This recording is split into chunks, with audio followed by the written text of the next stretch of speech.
Okay, good morning to one and all. Now I'm going to explain about shear stresses in beams. Okay, shear stresses in beams develop due to the shear load acting on the beam. Due to the application of load, shear force and bending moment will develop on the beam. Due to the shear force, the shear stresses will be developed on the beam. Okay, here shear stress derivation I'm going to derive the derivation for shear stress. Here I am considering a simply supported beam carrying a UDL of UDL.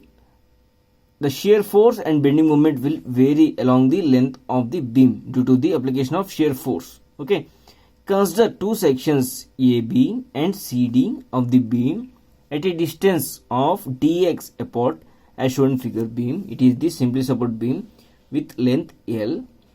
I consider it carrying a UDL entire length of the beam. I consider two sections AB and CD. The distance of AB and CD is dx. Okay, it is the cross section of considered element AB and CD. That is length is dx. Okay, it is subjected to UDL so that it having some bending moment at left and right side. Okay, at section AB it is acting shear force. F is equals to shear force and M is equals to bending moment. Okay, similarly at section CD F plus dF is equals to shear force and M plus dM is equals to bending moment. Okay, here acting M plus dM acting anti-clockwise, M is acting clockwise. Okay, due to this couples bending moments, the beam is getting bending moment on the beam. Okay, now I am taking one area, that is y1 from neutral axis. Okay, now I consider one cylindrical element. Okay, at section AB it is subject to stress sigma and at point CD it is subject to stress sigma plus d sigma. Okay, the same diagram I am taking in three-dimensional view. It is the element, rectangular element. I consider one element EFGH at y distance from the neutral axis.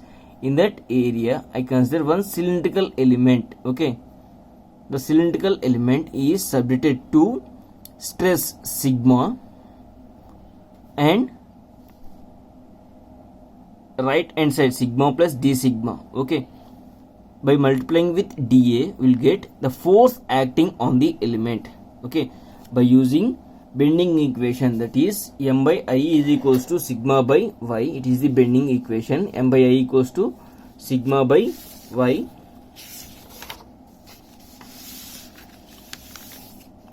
Here we know that bending equation sigma is equals to M by I into y. Okay, bending stress at section AB, that is sigma is equals to M by I into y. Similarly bending stress at section CD, here stress is sigma plus d sigma.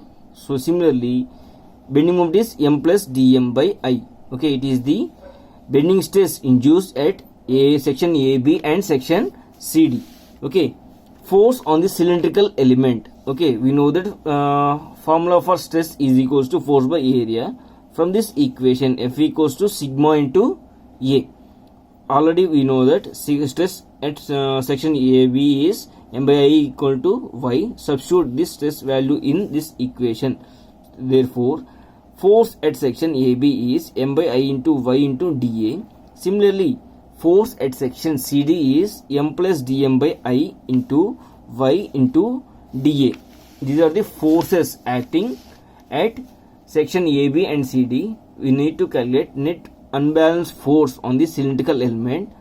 Okay, that is FCD minus FAB. By simplifying this equation, F is equals to dM by I into y into dA. It is the net unbalanced force acting on the beam. So that now we need to calculate this force is on cylindrical element. So that now we are going to calculate total unbalanced force on the area above EF. Okay, and between AB and CD. Okay, that is integral of dm by I into y into dA. Okay, it is the total unbalanced force acting on the element. dm by I into y into dA is unbalanced force acting on the cylindrical element. By integrating that equation, we will get total unbalanced force on the element. Okay, where dm by I is a constant, I taken outside. The remaining equation is dm by I into integral y dA. Okay, integral y dA, it can be written as a into y bar. Okay, it can be written as a into y bar. That is where A is equals to area of section about the level EF, that is area of EFGH. Okay, next y bar is equals to distance of the center of gravity of a area from the neutral axis. Okay, next consider this diagram. Here AB and CD, it is subject to unbalanced force, that is dm by I into a into y bar.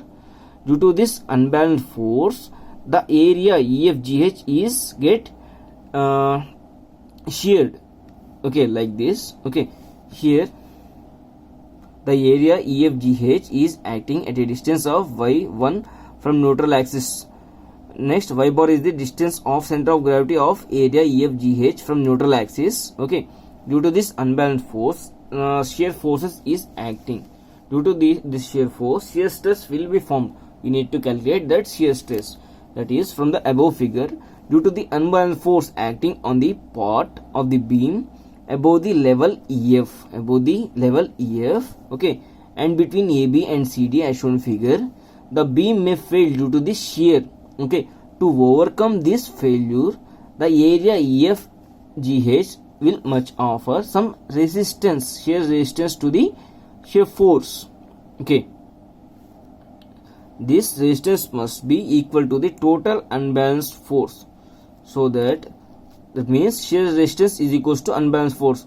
Already we calculated unbalanced force is dm by I into a into y bar. Okay, the area of shear resistance is shear force into area. Area on which tau is acting is EFGH, that is B into dx.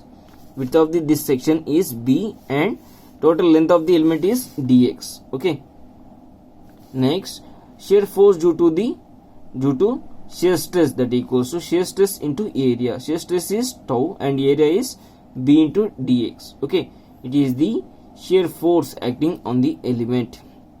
Okay, by equating this shear resistance and unbalanced force, we will get the shear stress acting on the element, that is tau is equals to tau into B into dx is equals to dm by I into a into y bar. Okay, by equating this shear resistance is equal to the unbalanced force. Okay, dm by I into a into y bar, B into dx will get go to denominator, dm by dx into a into y bar by I into B. We know that dm by dx is known as shear force. Okay, the rate of change of bending moment with respect to length is known as shear force. So that F by I into a into y bar by B.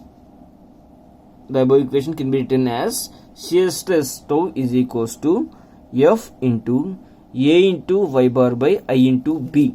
Okay, it is the shear stress developed in the beam due to the UDL force, that is uniform distributed load acting on the simply supported beam. Okay, suppose if you need to calculate the shear stress at any point of the beam, you can the y bar value is changed, we can calculate separately. Okay, where F is equals to shear force and A is equals to area of the EFGH and y bar is equals to distance of neutral axis to the center of gravity of area, and I is equals to moment of inertia of a cross section of the beam, and B is equals to width of the beam. Okay, like that we need to calculate shear stress distribution in the beam. Okay, subject to different loads. Okay, thanks for watching.